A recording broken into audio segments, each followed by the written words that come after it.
If you could talk about just the journey of bringing this film and bringing their stories to the screen and the challenge of doing it over so many years.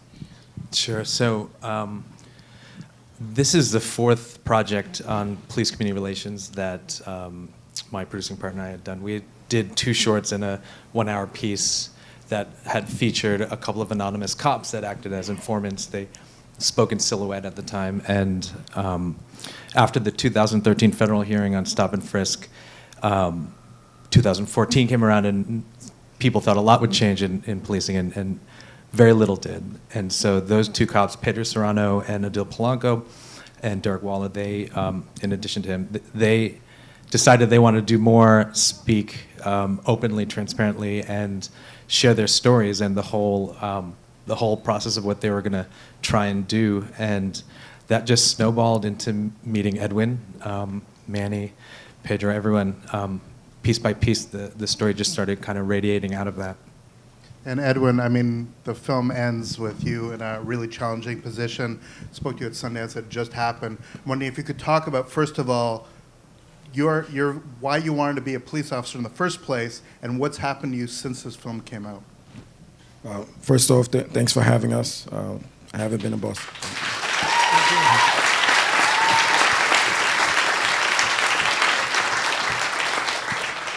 So I became a police officer for a multitude of reasons, but I would say the biggest reason is because I didn't like what I was going through. Because I was in a tough environment, but I walked a very straight line since I was a child, and yet once I got a little bit of peach fuzz, you know, the cops started throwing me onto the wall, and I didn't get it. I didn't understand what was causing the experiences that I was having if I wasn't breaking the law. So a big reason why I joined is to see what was going on, to see what I can do about it. Since the film debuted at Sundance, there's been a lot of buzz in New York for obvious reasons. It's hard at work, you know. A lot of people think I'm retired or I quit. I work 5 days a week, Monday through Friday, you know. So it's tough going into work, but this is part of the fight. I understood what I was getting involved in, and I'm here. Have you seen any change since the film came out in terms of procedure?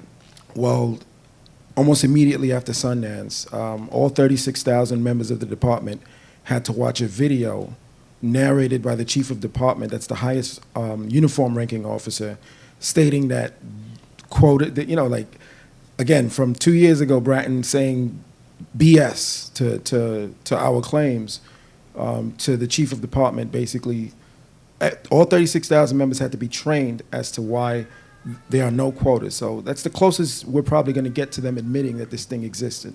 So that was the immediate thing.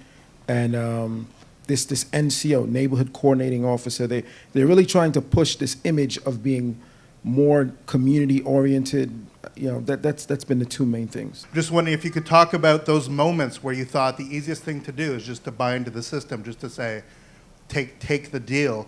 Taking the deal was never like an option I ever even like thought of in my head. It was just like something they was just offering. But it was like, it's like offering a kid candy and expect them not to take it. But I didn't want to take the deal because it was just like, I'm gonna come home on probation, they're gonna arrest me again, I'm gonna go back in there, and I'm in there for whatever they charged me with, plus a violation, so I'm doing more time. And it's gonna keep building up a record that I ain't wanna have. So I never really thought of taking a deal. When I first went in, I told my mom I was innocent, if she could give me a lawyer. I went through there, the courts gave me a paid attorney through the system. And it was just like, I kept going to court, and they just kept saying, no, no, no. So it was just like, it was a lot going through my head, but at the same time, it was just, it's not something I was looking forward to. I wanted to come home with a clean record. And when they offered me the deal, I was like 7 months in. So if I would have took it, I would just put 7 months to waste down the drain on my life. So I might as well keep going and keep fighting.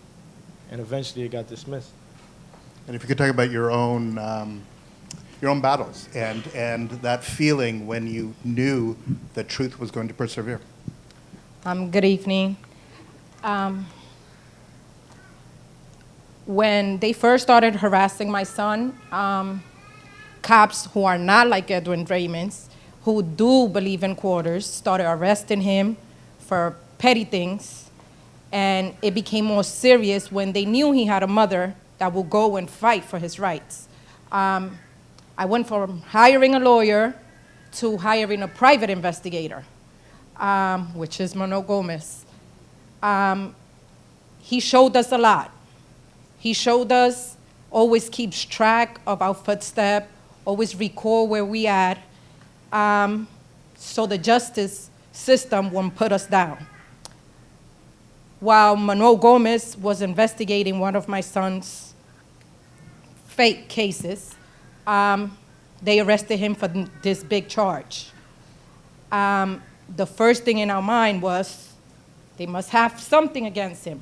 When my son, with tears in his eyes, told me, I'm innocent, and if I have to do time for something I didn't do, I will kill myself. I had two options: become weak or get mad and become stronger. So as a mother of 5 children, I didn't have an option. It was become stronger and fight for my son's rights, and not only for my son's rights, for other young men's rights that deserve college, deserve a future.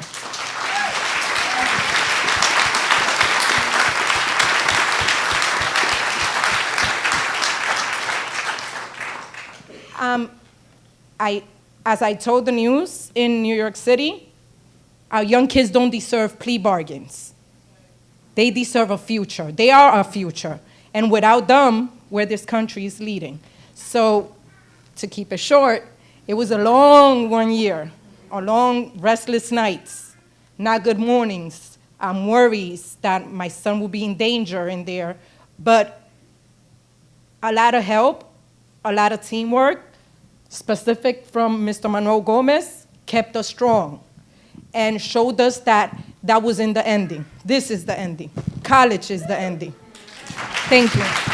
And one of the most powerful moments in the scene of the film for me is the woman who speaks up very eloquently, saying there are members who did not come to that meeting because they don't believe any cop can make a difference. There are members in the community who just think that law enforcement is simply so corrupt. You stood up. You stood up with your brothers and your sisters. If you could speak to that, if you could both speak to that from the level of law enforcement, if you could speak to that from members of the community about how you're seeing the path to getting better, how you're seeing things actually shift over the next several years, what you would like to see happen. The individuals like Raymond and the cops that you saw have now gotten the ball moving forward.